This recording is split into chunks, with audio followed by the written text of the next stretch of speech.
What's up, guys? So the start of this video is not how I wanted it to be. It's my 1,000-mile review for this 23 CANAM X3 DS Turbo, and I am on the way back from the dealer with it right now. I didn't quite make it to 1,000 miles before it broke, which is normal for my belt drive machines. The only machine that made it over 1,000 miles would have been my YXZ. It actually made it 4,000 trouble-free miles. This X3, I'm at about 978, I think, on it. So it's good enough to do the review, and like I said, I'm on the way back from the dealer, Delta Power Sports in Tilbury, which actually I was 22 days past the 6-month warranty, and they did cover it, which I think either way they would have covered it because it was a factory defect, and the transmission basically had to put a new tranny in it. The guy said a bolt was loose in it, and it ended up having a shim or a bushing back out, and obviously messed up a bunch of the gears. It didn't leave me stranded. I did make it back to the cottage, and it's fixed. They fixed it up in basically a couple days. They had this thing done, so that was good. So we'll see how it goes from now on, but let's make the rest of the video here, and I'll tell you about my experience with it after 1,000 miles, other than the transmission going on it. Hey guys, so I'm back, got the machine unloaded, took it for a little ride, everything's good, no more noises. And I'll just switch the camera on here and show you guys what it looks like after 1,000 miles. I do keep my stuff well maintained and washed, so it is still pretty clean. We'll just go over it quick and then I'll do the review on it. So here it is. Like I said, it's a 23 DS Turbo, so the 135 horsepower model. Like I said, I keep everything clean. These guys, I had to take it for a test ride in the rain, so it's got a few water spots on it, but and these carnivore tires, I've had these on my RZR and I had nothing but good to say about them, and they are holding. I rotated them once, which you can on these because they're the same size, and I mean these are holding up good. There's actually quite a bit of road riding on these because where I live, like, we can't really, there's not many trails, so we got to do some back roads like gravel roads and stuff, a few tar and chips, but these tires do hold up really well and work good. So here's just a quick look, the condition it's in after 1,000 miles.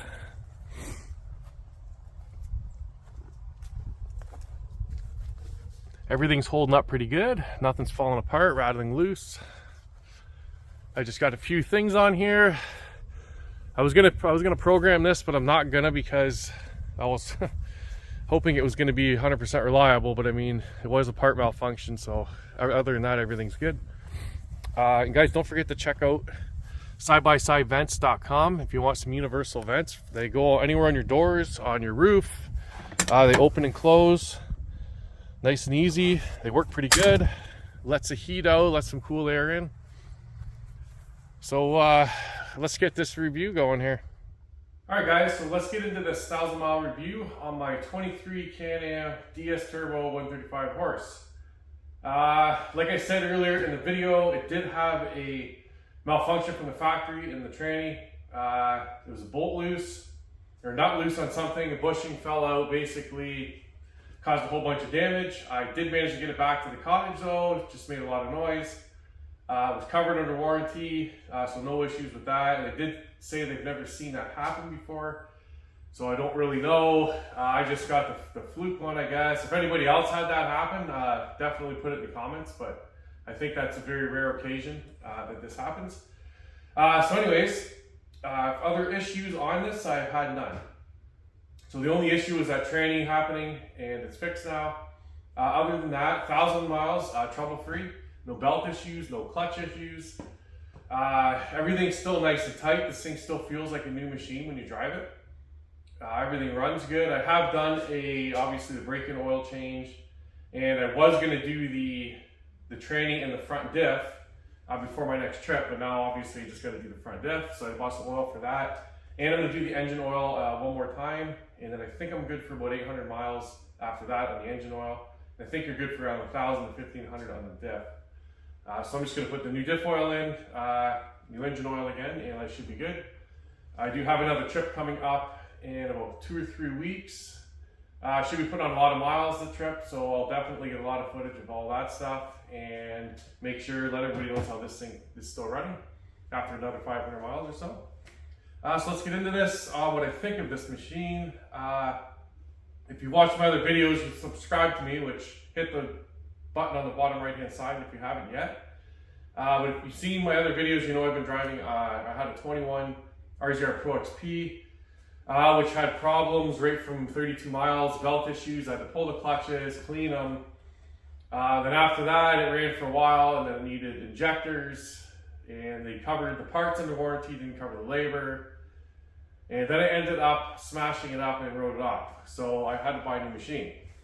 So I haven't had an X3 yet. I've been wanting to try an X3 because I've had a 900 Trail. I've had a 1000S RZR. I have my YXZ, which was still the most reliable, best machine I've owned. Then I have my Pro XP, and now I'm on to this one. So far so good on this, minus the malfunction from the factory. But so far so good. What I do like about this machine is how smooth it is, the power delivery on it. I think it could be those P-drive clutches. I've heard a lot of good things about those. Just the way it shifts, it doesn't matter if you're four-wheel drive or high range and low range. This thing's always got power on top. Like, you never run out of power. It doesn't seem to bog down. Where a couple of my RZRs, even in low gear, if you're climbing a real tough hill, they would kind of be really struggling. Where this thing, the way it shifts is perfect. You never run out of power on this thing. Very smooth. Start right from when you take off, mid-range, high range. This thing's got a really smooth power range in it, and that's one thing I like. Now for, like, it's 135 horse, which I was debating, do I go the double R, do I do the 135? There's a pretty big price difference in Canada on these machines for that. And the only difference is, I mean, you have an intercooler, and I think that's in the program on it, that changes your horse. I know this motor has the injectors for the double R. Basically, it just doesn't have the tune or the intercooler. So if you want to do that, you can buy a kit from Evo for basically the difference in price for the machines. But the Evo kit, you do get a little more horsepower, comes with a clutch kit and all that stuff, which I was going to do, and then I decided not to because I'm going to try and keep this reliable I'm going to own it for another 6 months probably, basically all winter. So for what, like, the double R is a lot faster. Should I have went with the double R? Maybe I should have, but because I do find myself sometimes on the real long, wide open trails that I am right to the floor on this thing. But this thing does do 90 mile an hour to top end. Like 89, and I think I've seen 90, and then it's basically the governor kicks in at that point, which is pretty fast for a stock 135 horse machine. So power-wise, you'd be surprised if you haven't tried one of these yet, and let's say you're in a 120 horse, the older ones, or the non-turbo X3s, and you got into this, it's a huge difference in power. Obviously, you can't compare it to the double R, but even then, the double R, I've seen some races. I've raced the 170 horse X3s, the older ones, and I have videos on that. If you look back at my videos, and they're pretty close. I mean, it pulls maybe like that. The 168 horse RZRs pull it by about a length. So it's not a huge difference in power-wise for the price you get one of these base models for. And so if you're doing it kind of on a budget, I mean, I wasn't really on a budget, I was just being cheap, I guess, and I just wanted to try this machine. I wasn't sure how long I was going to keep it. If I was to buy another X3, it would be the double R, and I'd probably get I still go with the 64-inch wide. I'll never go wider than that because I find this is perfect for the riding I do. And I would definitely go with probably like an X package double R. Just you get the nicer dash, a couple other things on it, like you get better shocks and stuff like that. But for this base model machine, I'm very impressed with it. Now suspension wise on it, it has 3 adjustments on all the shocks, super easy. There's just a button on top, you just turn it, 3 different clicks. I mainly trail ride in soft. And then if I'm doing some aggressive riding and real big moguls, I'll adjust it to medium. I haven't used the hard setting yet, I haven't needed to. But these shocks are very impressive for a base model machine. I have no complaints about the suspension at all in this thing. It actually handles really good. It takes the moguls really good. I bottomed the back out a couple spots, but I was in about 4-foot moguls flying as fast as I could go through them, and it barely bottomed out. If I had the shock clicked up one setting, it wouldn't have bottomed out on me. Jumping wise, it's an X3, so it bucks you in the back a little bit, but not too bad. I did find my RZR jumped better than this thing. Comfort wise, on this, the seats are comfy. If you've sat in an X3 before, or you know what I'm talking about, how you sit so low in these compared to the other machines, which makes it feel like a whole different machine when you're riding it. You can adjust the seats on it. I've seen some spacers you can buy, lifts the back up, and out of factory you just move a bolt and you can drop the front down, which if you're a shorter person, I'd probably suggest doing that so you can see over the hood a lot better. But for me, I'm 6 foot tall, fits perfectly. I even actually have the seat, because the seat moves back and forth, and the passenger seat does too. But my driver's seat moves back and forth. I actually have it moved up a bit at 6 foot tall. So this machine will fit a larger rider for sure, which is one good thing about it. The cab there's lots of room in it. So it's pretty comfortable for that wise. Like I said, base model, it's got the small gauges on it, but they have everything. It shows everything you need. And you can see them well. So I mean, it is what it is, base model. All your switches and your spots for your auxiliary switches, for your lights, I like everything's right in perfect reach where you can grab it.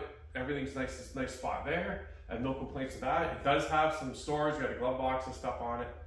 I obviously added a box in the back, and then Kemimoto gave me a rack for the back, which goes around. I put on the half windshield from Tusk, which works good, but it could be about 3 inches taller probably to reflect the wind a little better, but it's still a good windshield, solid, fit really nice. I put the Kemimoto roof on it. It's a lot cheaper than the factory CANAM roof, by about I think $500 cheaper. Light bar, took off an old RZR, some door bags, took off an old RZR, made them fit. And that's about all I put on for accessories. I'm keeping the stock tires on this. It's the 30-inch Maxxis Carnivores. These were also on my Pro XP.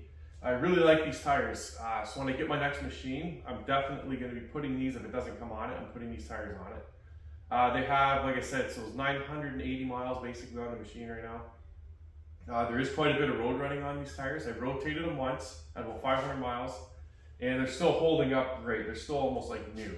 And they work good in all conditions. I'm riding in clay and mud, snow, and then a lot of sand, and they just work good in all the conditions that I use them for. So I'm just going to keep running these Carnivores. I'm not all about throwing 32s or 33s. Just messes with your clutching. I feel these machines are geared and clutched for 30-inch tires. And I don't feel like messing with clutch kits or anything. It works good the way it is for me. I'm not just a hardcore side-by-side rider, so as long as the machine's not breaking on me and it's running good, I'm going to keep it with that, and I'm going to keep it with these tires that work good. Lighting on this thing has LED lights. I think all the new machines come out with the LED lights. My Pro XP had good factory lights. This has good factory lights. The high and low work good. Obviously, if you're riding the trails, the light bar makes a huge difference on any machine. So lighting is good. I have no complaints about the headlights. No complaints about power. Reliability seems very well on this thing. If I didn't have that defect from the factory in the tranny, there'd be no issues with this thing. So I gotta give it that. It's so far so good. This is all my machines usually break around 1,000 miles. I mean, this one did too. All my machines except the YZ, it ran 4,800 miles trouble free. I just had to change some brake pads, change the oil. So for my final thoughts on the DS Turbo for the 135 horse, is good machine. If you're not looking to spend in Canada, we can spend, I think if with tax, you're up to like 38,000 on a double R base model. It's a lot of money. So if you're looking for a little bit better budget, I got this for, I think it was 30 out the door, a little less than 30 out the door. And for the budget, it's pretty good price. My Pro XP, I got that for decent. It was 31.8 out the door. I almost bought another Pro XP, but every RZR I've owned has been nothing but trouble. So I just decided to try the X3. This will be my last X3, I'm pretty sure. Unless I end up getting a really good deal on a double R brand new, which when I'm ready to buy a new machine, I'm going to see if I can. If I get a really good deal on double R, I will buy another X3. If not, I'm going back into a YZ. I'll be getting a 19 or newer. I'm going to have to buy it out of the States because in Canada we can't get a 5-speed manual YZ for some reason. So I will be buying one out of the States, and I will be putting a turbo on it. Other than that, I'll be getting an X3 if I can get a really good deal on double R. I'm talking like I'd have to get it for about 30, 31 out the door. Then maybe I'd buy double R. If not, it's going to be YZ because I'm basically going to have, by the time I buy it in the States, all my fees getting back into Canada, turbo kit, I'll be still in the 30,000 mark on that machine. I know some of you Americans watching this are probably can't believe these numbers, but this is what it's like to live in Canada right now. And your money's worth about 40% more than ours. So it's, when we buy stuff over there, you gotta add the 40% plus a 13% tax and an import fee. It's pretty bad living in Canada right now. But somehow people are still managing to afford it twice. So yeah, guys, final thoughts. If you're looking at one of these machines and you don't want to spend the big money on the double R, it's definitely got plenty of power. It's reliable, handles good, suspension's good. It's a comfortable machine. I would say go for it. Depends if like the only issue with these you're gonna find if you're thinking of RZR or one of these is you sit down low in this thing compared to like an RZR. You sit more upright on it for sure. You see your wheels better, but this is a whole different driving experience, and it is a comfortable machine. So it just depends. I would say if you get a chance to drive them both, definitely try your RZR or even a Honda Town, whatever you're looking at. But if you're looking at turbo machines, you got to go with either the Pro XP or one of these. And I would say if you can drive them both, definitely test drive them both. I think this is going to be more reliable in the long run than the RZR. I know a lot of guys that got a lot of miles on these X3s and they basically haven't had to do much to them at all. And the RZRs are a whole different story. Everybody's working on those things. So reliability wise, I would say go with the CANAM, but it's your driver's preference. Try both. If you can try both, try both. I did get to try an X3 before I bought one. So I ended up going with it. And good machine. Like I said, I'm going to keep it for at least another half a year. So final thoughts, guys, is good machine. I mean, price-wise, power-wise, it comes with the good tires, good suspension. Can't really go wrong. I did change out my harnesses. I know the certain models come with the retractable harnesses. I ended up putting in aftermarket harnesses. I just don't feel the lap belt's safe. A friend of mine had one fail. He ended up with 16 staples in his head because the seatbelt failed. If he had harnesses on, he just would have got out, walked away, and maybe a couple bruises. So I believe in putting the harnesses in, even over the retractable ones. So yeah, guys, there's my thoughts, my 1,000-mile review. I'll see, might make this to 2,000 miles. I don't know. Depends on how many trips I go on this winter and how much snow we get. If we get lots of snow, I'm going to be snowmobiling for sure, because last winter was basically a bust. So hopefully I can use this a lot more, but if not, I'll be using this a lot and be going up to Michigan because it's sand, and if it's wet and everything, you can ride basically all year round there. And if they don't get snow, I'll just be using this, and I'll probably put another 1,000 miles on it before I get rid of it, and I'll do a 2,000-mile review on it. And hopefully there's no other factory malfunctions. So there it is, guys, my 1,000-mile review. Throw any comments in if you guys have anything else to say about this machine, the people that have them, for anybody watching this video that's looking to buy one. And make sure you hit the subscribe button on the bottom right-hand side. Check out all my new videos. There'll be more riding of this coming up in a couple weeks. Hopefully lots of snowmobiling. And yeah, guys, again, thanks for watching. My channel's growing. I'm going to be having some, you'll be able to buy t-shirts, stickers, hats. There'll be a website coming up soon. I'll definitely make a video on all of that. And thanks for watching.